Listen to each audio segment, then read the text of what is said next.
Hubo un tiempo en el que el cielo pareció cerrarse, no con fuego, no con juicio, no con destrucción, sino con algo mucho más inquietante, el silencio, un silencio largo, pesado, casi insoportable. 400 años en los que ninguna nueva profecía fue proclamada. 4 siglos sin una sola frase registrada como palabra directa del Señor. Generaciones enteras nacieron, crecieron y murieron sin escuchar una nueva voz divina guiando al pueblo. Imagina lo que eso significa para una nación que aprendió a vivir escuchando a Dios. Un pueblo acostumbrado a profetas que confrontaban reyes, que advertían peligros, que anunciaban restauración. Un pueblo que había visto mares abrirse, muros caer, exilios terminar y de pronto nada. El eco del pasado era lo único que quedaba. Padres contaban a sus hijos historias antiguas, relatos de Moisés frente al mar, de David ante Goliat, de Isaías hablando de un Mesías prometido. Pero cuando esos hijos preguntaban, ¿y hoy qué dice Dios ahora?, la respuesta era siempre la misma: silencio. Oraciones elevadas sin respuesta audible, ayunos sin señales visibles, esperanza sostenida solo por recuerdos y promesas escritas siglos atrás. Ese periodo quedó atrapado entre 2 páginas de la Biblia, una página que se cierra con advertencias y promesas, y otra que se abre con un nacimiento humilde, en una noche silenciosa, bajo un cielo aparentemente común. Entre esas páginas hay un vacío que muchos pasan por alto, pero ese vacío no está vacío. Está lleno de tensión, de miedo, de expectativa y de un profundo anhelo espiritual. Porque cuando Dios guarda silencio, el corazón humano no queda en calma. Surgen preguntas incómodas. ¿Nos abandonó? ¿Nos olvidó? ¿Fallamos de nuevo? ¿O este silencio es parte de algo mayor que aún no entendemos? Lo más inquietante es que, mientras Dios parecía no hablar, el mundo no se detuvo. Imperios se levantaron, reyes conquistaron tierras, culturas se mezclaron, la violencia creció, la opresión se intensificó y el pueblo de Israel quedó atrapado en medio de fuerzas que no podía controlar, esperando una intervención divina que no llegaba, al menos no de la forma que esperaban. Este no es solo un intervalo histórico, es un espejo espiritual, porque muchos, incluso hoy, viven su propia versión de esos 400 años. Oran y no escuchan respuesta. Creen, pero no ven señales. Confían, pero sienten que el cielo está cerrado. Y la pregunta que atraviesa los siglos sigue siendo la misma: ¿qué hace Dios cuando parece guardar silencio? Hoy vamos a entrar en ese período olvidado. Vamos a caminar por esos años que no tienen títulos bíblicos, pero que cambiaron la historia para siempre. Porque entender lo que ocurrió en ese silencio transforma por completo la manera en que entendemos la llegada de Jesús, y también la manera en que enfrentamos los silencios de Dios en nuestra propia vida. Para comprender los 400 años de silencio, es necesario regresar al último eco profético que quedó registrado. El Antiguo Testamento se cierra con la voz de Malaquías, un profeta que habla de corrección, de corazones endurecidos, pero también de esperanza. Él anuncia que un mensajero vendrá para preparar el camino del Señor. Habla de un día futuro, de una intervención divina decisiva, y luego la voz se apaga. No porque Dios haya sido derrotado, sino porque la historia entra en una fase distinta. En ese momento, Israel ya no es una nación soberana.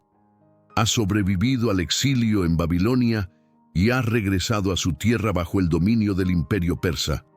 El templo fue reconstruido, los sacrificios retomados, la vida religiosa reorganizada. Exteriormente parece que todo está en orden, pero internamente algo se ha quebrado.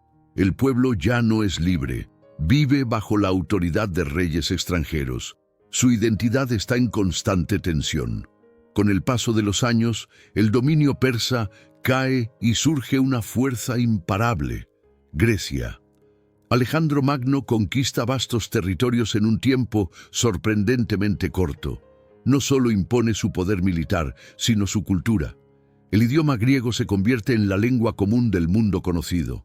Las ideas griegas, la filosofía, el pensamiento racional, la estética, la política, comienzan a infiltrarse en todos los pueblos conquistados, incluido Israel. Este choque cultural genera una crisis profunda. Algunos judíos ven en la cultura griega una oportunidad de progreso, otros la perciben como una amenaza directa a su fe. La tensión no es solo externa, sino interna.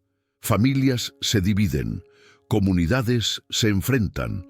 La pregunta ya no es solo ¿quién gobierna?, sino ¿quiénes somos ahora? Durante este período, la Biblia no registra nuevas revelaciones proféticas, pero la vida espiritual no se detiene. Al contrario, se reorganiza. La sinagoga gana fuerza como centro de enseñanza. La ley se estudia con rigor extremo. La tradición oral crece, buscando proteger cada mandamiento. El miedo a repetir los errores del pasado, los que llevaron al exilio, se convierte en obsesión. Luego, el dominio griego se vuelve más opresivo. Algunos gobernantes intentan forzar la helenización total, prohibiendo prácticas judías como la circuncisión y la observancia del sábado. Esto provoca rebeliones violentas, la sangre corre, la fe se defiende con espada. Surge la revuelta de los macabeos, un episodio marcado por heroísmo, fanatismo y dolor. El pueblo aprende a asociar liberación con violencia y esperanza con guerra, pero la calma dura poco. Roma entra en escena, un imperio aún más poderoso, más organizado, más frío. Roma permite cierta libertad religiosa, pero controla todo lo demás: impuestos, ejércitos, autoridades locales. El pueblo judío vive humillado, vigilado, cansado.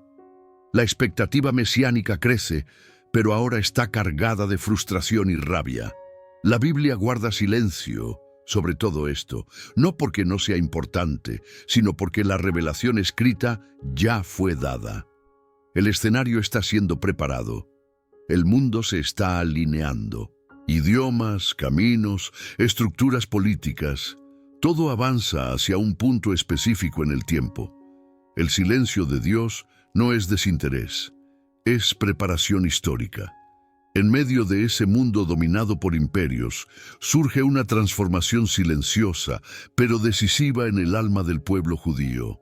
Sin profetas que hablen en nombre de Dios, las personas comienzan a buscar señales en otras voces. Ya no esperan escuchar un «así dice el Señor» que sacuda la nación. Ahora escuchan a maestros, intérpretes de la ley, líderes religiosos que intentan llenar el vacío dejado por el silencio divino.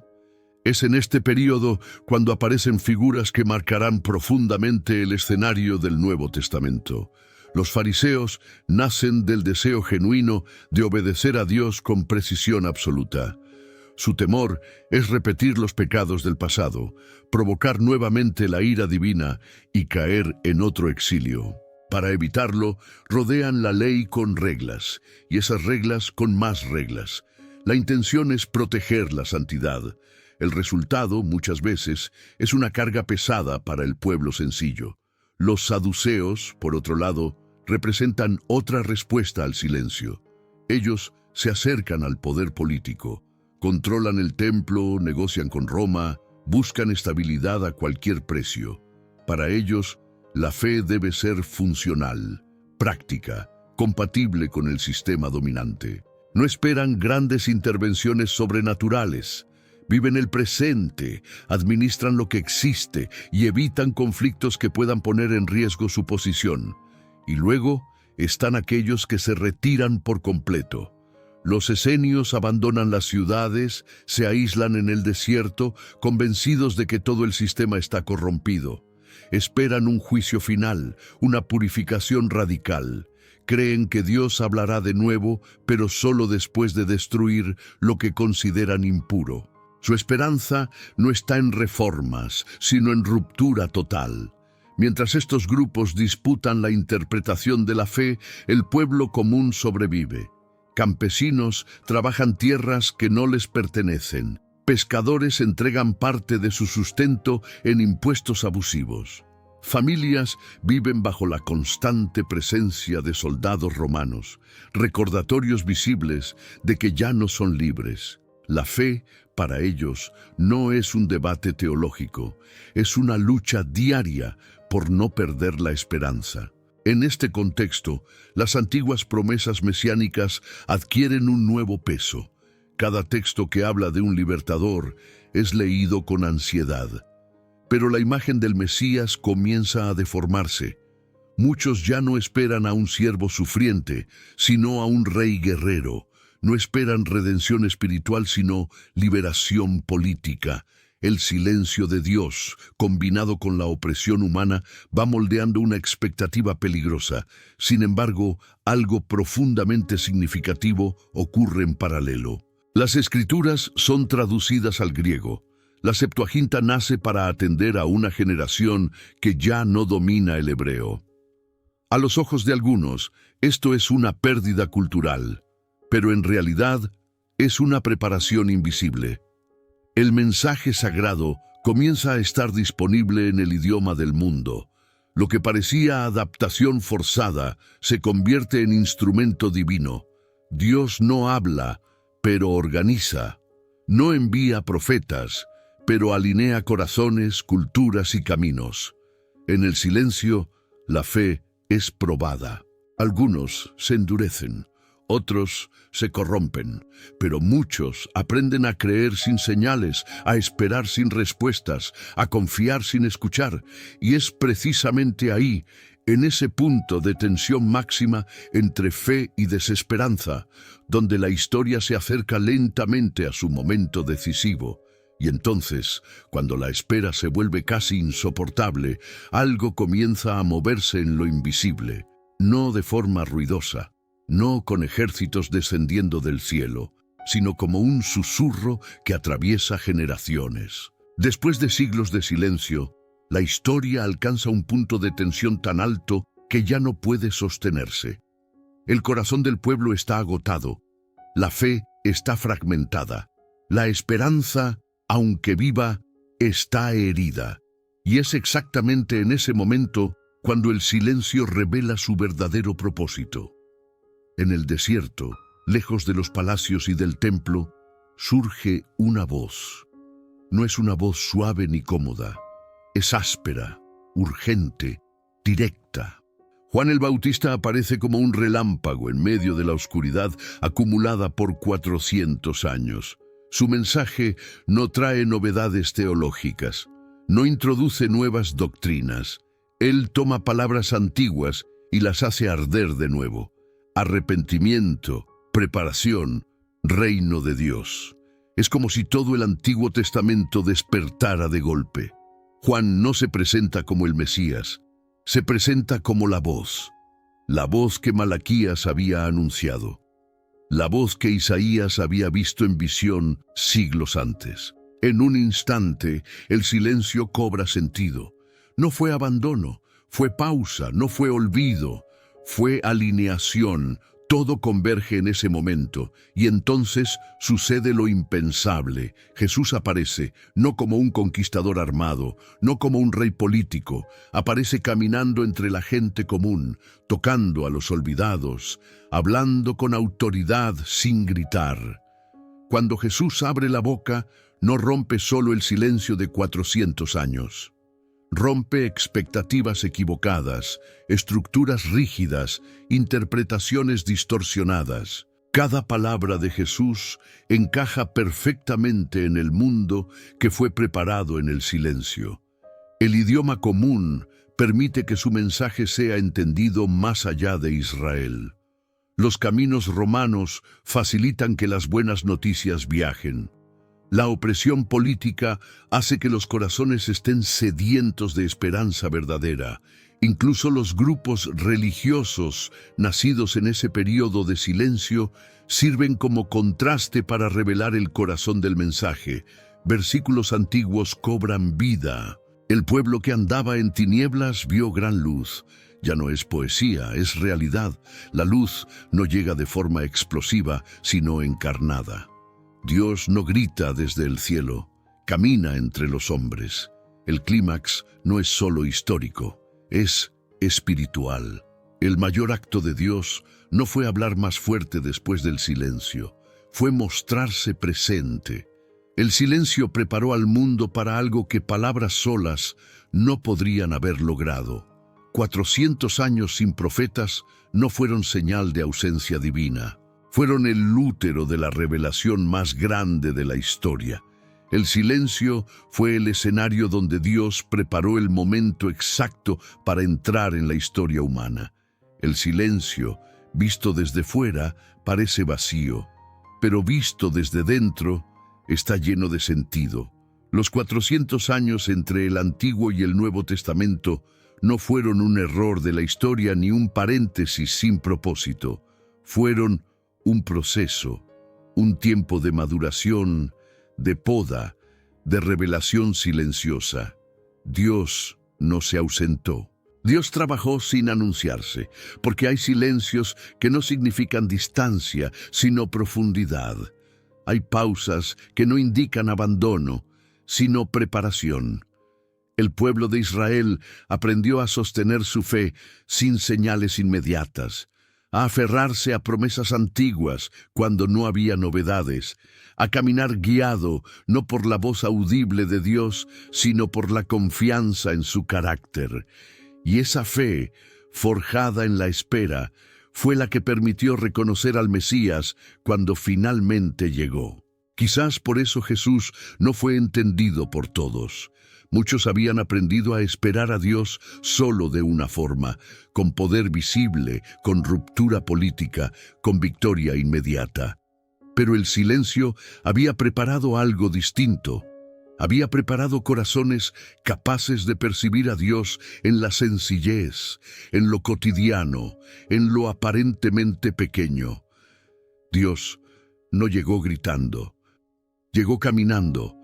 Y aquí es donde esta historia deja de ser solo pasado, porque el silencio no terminó en aquellos siglos. El silencio sigue siendo parte de la forma en que Dios se relaciona con el ser humano. Hay momentos en los que oramos y no recibimos respuesta, momentos en los que pedimos dirección y el cielo parece cerrado. Momentos en los que sentimos que estamos viviendo nuestro propio intervalo entre promesa y cumplimiento. Pero la historia nos deja una verdad difícil y reconfortante al mismo tiempo. Dios no está ausente cuando calla. Está obrando de maneras que aún no podemos ver. Está alineando tiempos, preparando estructuras, formando carácter, ajustando expectativas. El silencio no es castigo. Muchas veces es entrenamiento espiritual. Si hoy estás atravesando un período de espera, este mensaje no te invita a resignarte, sino a confiar, a entender que la fe más profunda no nace de respuestas inmediatas, sino de la certeza de que Dios sigue siendo fiel, incluso cuando no habla. El mismo Dios que guardó silencio durante 400 años fue el que, en el momento exacto, entró en la historia para siempre, y tal vez, ahora mismo, esté haciendo algo parecido contigo. Si esta historia tocó tu corazón, deja un comentario compartiendo qué parte más te impactó o qué silencio estás viviendo hoy. Comparte este video con alguien que necesite recordar que Dios sigue presente, incluso en la espera. Y suscríbete al canal para seguir explorando los misterios, las entrelíneas y las historias profundas de la Biblia, porque a veces es precisamente en el silencio donde Dios prepara su mayor revelación.